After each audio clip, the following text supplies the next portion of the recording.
తాకట్లో ఉన్న బంగారాన్ని విడిపించి ఆ రోజున మార్కెట్ ధర కట్టి మిగిలిన డబ్బును మీకు అందిస్తుంది కొమ్మూరి గోల్డ్.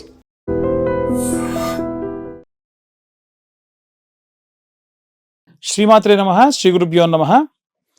మే 15 నుండి 31 వరకు ద్వాదశ రాశుల వారికి కూడా గోచార రీత్యా విద్యార్థులకు, గృహిణులకు, వ్యాపారస్తులకు, రైతులకు, రాజకీయ నాయకులకు, వృద్ధాప్యంలో ఉన్న వారికి విడివిడిగా ఎలా ఉండబోతుంది, ఏ గ్రహ సంచారం వల్ల వీరికి ఇబ్బంది కలుగుతుంది అనేటువంటి విషయాల్ని ఇప్పుడు మనం తెలుసుకుందాం.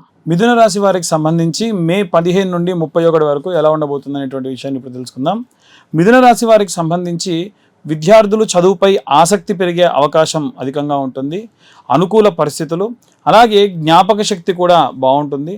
రాహు భాగ్యస్థానంలో ఉండటం వల్ల అప్పుడప్పుడు ఏకాగ్రత లోపించడం జరుగుతుంది. అనవసరపు విషయాల వల్ల సమయం వృధా అయ్యే అవకాశం ఉంది. ఉదయం సరస్వతీదేవి యొక్క ద్వాదశనామ స్తోత్రము లేదా మేధా దక్షిణామూర్తి స్తోత్రం పఠించడం వల్ల శుభప్రదం.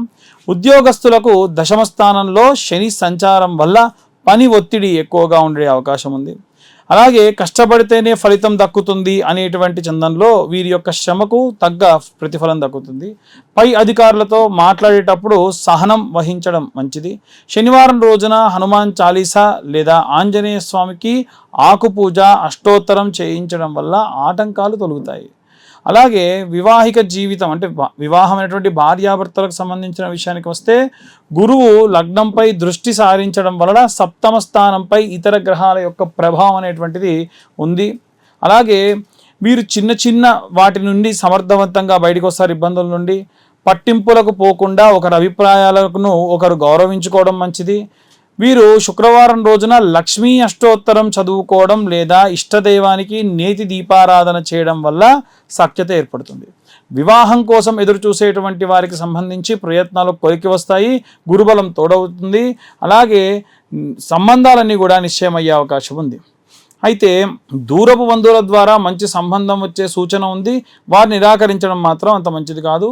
ప్రతి మంగళవారం కూడా ఇప్పటి నుండి వివాహం కుదిరేంత వరకు సుబ్రహ్మణ్యేశ్వర స్వామిని దర్శించడం, అభిషేకం చేయించడం, లలితా సహస్రనామ పారాయణం చేయడం చాలా మంచిది. రైతులకు వ్యవసాయానికి సంబంధించి విషయానికి వస్తే లాభసాటిగా ఉంటుంది. కొత్త వంగడాలు లేదా సాగు పద్ధతిపై ఆసక్తి పెరుగుతుంది. అయితే ఈ యొక్క వ్యయస్థానమునందు గ్రహ సంచారంలో ఉన్నటువంటి ఈ యొక్క గ్రహ సంచారాల వల్ల యంత్రాల మరమ్మత్తు లేదా ఇతర ఖర్చులు పెరిగే అవకాశం ఉంది. భూమిపుత్రుడైనటువంటి కుజుడు అనుగ్రహం కోసం సుబ్రహ్మణ్యేశ్వర స్వామి అష్టకం పఠించడం శ్రేయస్కరం. గృహిణులు ఇంటి పనుల వల్ల అలసట చెందుతారు. బంధువుల యొక్క రాకతో ఇల్లు సందడిగా ఉంటుంది. ఆరోగ్యం విషయంలో ముఖ్యంగా నడుము లేదా కాళ్ళ నొప్పుల విషయంలో అశ్రద్ధ వహించవద్దు. అలాగే పొదుపు పట్ల దృష్టి సారించడం మంచిది. పరిహారానికి విషయానికి వస్తే ఇంట్లో నిత్యం దీపారాధన చేసేటువంటి లక్ష్మీదేవిని స్మరించడం వల్ల కుటుంబంలో ప్రశాంతత లభిస్తుంది. రాజకీయ నాయకులకు సంబంధించిన విషయానికి వస్తే వీరి మాటకు విలువ పెరుగుతుంది. ప్రత్యర్థుల యొక్క ఎత్తుగడలను చిత్తు చేస్తారు. రాహు ప్రభావం వల్ల కొందరు వ్యక్తులు మిమ్మల్ని తప్పుగా పట్టించేటువంటి ప్రమాదం ఉంది. కాబట్టి నిర్ణయాల విషయంలో జాగ్రత్త వహించడం మంచిది. ప్రతిరోజు కూడా ఆదిత్య హృదయం పఠించడం వల్ల విశేషమైనటువంటి అధికరణ సిద్ధి, విజయము సాధించే అవకాశం ఉంది. Cinema, mass media, social media, అలాగే ప్రింట్ మీడియాకు సంబంధించిన ఏదున్నా కానీ సృజనాత్మకతకు తగిన వేదికగా లభిస్తుంది.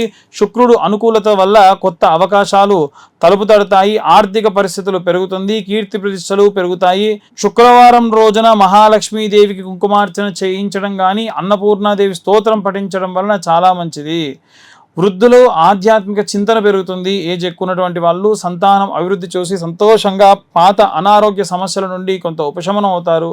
ప్రశాంతమైనటువంటి జీవితానికి ప్రాధాన్యత ఇస్తారు. అలాగే విష్ణు సహస్రనామ పారాయణం వినడం లేదా చదవడం మానసిక ప్రశాంతత, సంపూర్ణ ఆరోగ్య అలసట తగ్గుతుంది. అలా ఈ ప్రతికూల పరిస్థితుల నుండి బయటపడడానికి మనము ఎలాంటి రెమెడీస్ తీసుకోవాలి, ఏ మంత్రం చదవాలి అనేటువంటి విషయాన్ని ఇప్పుడు మనం తెలుసుకుందాం. ఇప్పటి వరకు ఈ రాశి వారికి సంబంధించి ఉన్నటువంటి ప్రతికూల పరిస్థితులు, అనుకూల పరిస్థితులు చెప్పుకున్నాం. మరి ఏ రెమెడీస్ చేయాలి, విద్యార్థులు ఏం చేయాలి, గృహిణులు ఏం చేయాలి, ఇలా మనం ఒక్కొక్కల గురించి మాట్లాడదాం. విద్యార్థులు ముఖ్యంగా చేయాల్సిన పని ఏంటంటే రోజు బ్రహ్మీ ముహూర్తంలో లేండి. వీలైతే మీద దక్షిణామూర్తి స్తోత్రం ఒకరోజు, గణపతి స్తోత్రం ఒకరోజు, లేదా వీలైతే హయగ్రీవుడి యొక్క స్తోత్రం ఇలా 11 సార్లు చదవండి. మీరు ఉదయాన్నే గణపతి దగ్గర గరక తెచ్చి పెట్టుకోండి. బుధవారం కానీ లేకుంటే ఇంకే రోజులో అయినా సరే, ప్రతిరోజు చేసినా మంచిదే. గరక తెచ్చి దానికి కట్టలా కట్టి 11 కట్టలు కట్టి లేదా 21 కట్టలు కట్టి ద్వాదశనామ స్తోత్రం లేదా ఏకాదశ నామ స్తోత్రం ఏదైతే ఉంటుందో ఆ నామాలన్నీ కూడా చెబుతూ స్వామివారి పాదాల దగ్గర పెట్టండి, ఫోటో దగ్గర పెట్టండి. సంకష్టి హోమాలు జరిగినప్పుడు అమ్మగారికో నాన్నగారికో తీసుకెళ్ళి హోమంలో లేకుంటే పూర్ణాహుతిలో వేయమనండి, చాలా మంచిది. ఒకటి. రెండోది, ఉద్యోగస్తులు ఎవరైతే ఉన్నారో ఉద్యోగస్తులు వీలైతే శనగల దండని దత్తాత్రేయ స్వామి దేవాలయంలో కానీ దక్షిణామూర్తి దేవాలయాల్లో ఆయన మెడలో వేయించండి. అది కూడా గురువారం నాడు మంచి గురుబలం పెరుగుతుంది. ఉద్యోగస్తులకు కావాల్సింది అదే. వివాహం కోసం ఎదురు చూస్తున్న వాళ్ళు కూడా ఇదే చేయాలి. వీలైతే మీ అమ్మా నాన్నతో చేయించండి. వివాహం కోసం ఎదురు చూస్తున్న వాళ్ళు గురువారం రోజు ఉదయం 7:20 నానబెట్టిన శనగలతో కూర్చున్నటువంటి శనగల దండని. అలాగే గురుగ్రహానికి సంబంధించి జపం కూడా చేయించుకోండి. ఈ యొక్క ఉద్యోగస్తులు అలాగే వివాహం కోసం చూస్తున్న వాళ్ళు, డైవర్స్ అయ్యి మళ్ళీ కలవాలనుకునే వాళ్ళు కూడా ఈ యొక్క రెమెడీ పాటించవచ్చు. అలాగే ఎవరైతే గృహిణులు ఉంటారో వారు నిత్యము కూడా శ్రీమాత్రే నమః అన్న పారాయణం చేయడము, గడపకు పసుపు పెట్టడం, రోజు స్నానం చేయకుండా ముందు స్లేపం చేయకండి.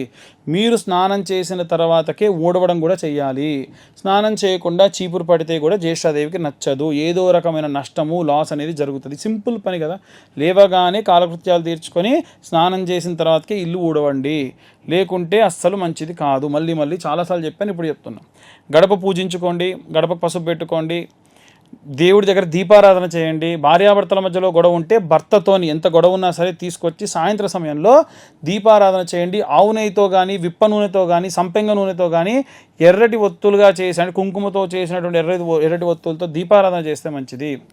అలాగే వ్యాపారస్తులు బుధవారం రోజు ఆవుకు గడ్డి, పచ్చి గడ్డి కనుక నైవేద్యంగా సమర్పించడం, అరటిపళ్ళు పెట్టడం, దాని ఆరోగ్యానికి సంబంధించిన వ్యాక్సిన్ వేయించడం కూడా చేస్తే ఉన్నత వ్యాపారాభివృద్ధి కలుగుతుంది.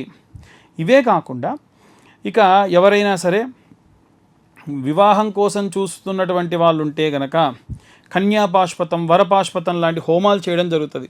కింద నా నెంబర్ ఉంటుంది, కావాలంటే నెంబర్ కాంటాక్ట్ చేయొచ్చు. ప్రతి నెల 2వ అలాగే ఆఖరి మంగళవారంలో ఈ యొక్క కన్యావర పాష్పత హోమాలు చేస్తున్నాం. వివాహం కాని వారి కోసం ఈ యొక్క రుక్మిణి కళ్యాణం కానివ్వండి, కన్యావర పాశుపతాలు కానివ్వండి చేయించుకుంటే చాలా మంచిది. అవన్నీ కూడా మా ఆధ్వర్యంలో జరుగుతుంటాయి. ఇవే కాకుండా అవుట్ ఆఫ్ కంట్రీ వెళ్ళాలనుకునే వాళ్ళు కానీ, పొలిటీషియన్స్ కానీ ఆదిత్య హృదయం లేదా అరుణ పారాయణం చేయించడం చాలా మంచిది. రాజశ్యామల అమ్మవారికి సంబంధించినటువంటి యాగం చేయడం కూడా మంచిది. ఈ రాజశ్యామల అమ్మవారి యొక్క హోమానికి సంబంధించి పీతవర్ణం, గ్రీన్ కలర్ పంచ కట్టుకొని ఈ హోమాన్ని చేయించాలి. ఇవి కూడా ప్రతి నెల, అంటే ఒక్క రాజకీయ నాయకులకే కాకుండా ఫారిన్ కంట్రీకి వెళ్ళాలనుకున్న వాళ్ళకి, అధికరణ సిద్ధి రావాలనుకున్న వాళ్ళకి, ప్రమోషన్స్ రావాలనుకున్న వాళ్ళు కూడా ఈ హోమాలలో పాల్గొనవచ్చు. ఇవి కూడా ప్రతి నెల కూడా ఇవి కండక్ట్ చేసేటువంటి ఆలోచనలో ఉన్నాము. ఇలా మనకు ఉన్నటువంటి ఎన్నో రకాలైనటువంటి దోషభూయిష్టమైన పనులన్నీ కూడా మనం ఈ రెమెడీస్ ద్వారా తొలగించుకోవచ్చు. రైతులకు సంబంధించి, పొలాలకు సంబంధించి ఇబ్బంది పడుతున్న వాళ్ళు చాలామంది ఉన్నారు. సుబ్రహ్మణ్యేశ్వర స్వామికి కానీ, ఆంజనేయ స్వామికి కానీ అభిషేకం చేయించండి. ఆంజనేయ స్వామికి అభిషేకం చేసిన జలాన్ని కొంత తీసుకొని బాటిల్లో పెట్టుకోండి. సుబ్రహ్మణ్యేశ్వర స్వామి అంటే జంటనాగులు, రావి చెట్టు, వేప చెట్టు కింద జంటనాగులు ప్రతిష్ఠించుంటారు కదా, అక్కడ మీరు అభిషేకం చేసి ఆ పాలు నీళ్లు పడ్డ మట్టి ఉంటుంది కదా, ఆ మట్టి తీసుకొని ఆంజనేయ స్వామికి అభిషేకం చేసిన నీళ్లు ఈ మట్టి మీ పొలంలో చల్లుకోండి. నైరుతి మూలలో నిమ్మకాయ కోసి పెట్టండి, గుమ్మడికాయ కొట్టి పెట్టండి. బలి, కుంకుమ, పసుపులు వేయకూడదు, కేవలం కోసి అలా పెట్టాలంతే. దానివల్ల పంటకు ఏమైనా సరే చెడు, దృష్టి, దోషం అన్నీ కూడా పోతాయి. ఒకవేళ మీకు చాలా పెద్దగా ఉందనుకోండి, దాన్ని విడివిడిగా భాగాలు, ఎకరం భాగాలుగా చేసుకొని ప్రతి ఎకరానికి కూడా ఈ నిమ్మకాయ, జస్ట్ ఒక నిమ్మకాయ కోసి పెట్టండి. అది మీరు ఏ వారమైనా చేయొచ్చు. సోమవారం నుండి ఆదివారం వరకు ఎప్పుడైనా చేయొచ్చు. ఈ వారం చేయాలి, ఈ వారం చేయకూడదు అని ఏమీ లేదు. అలా చేయండి. దీనివల్ల రైతులందరూ కూడా మంచి అభివృద్ధి చెందుతారు, బాధపడకుండా ఉంటారు.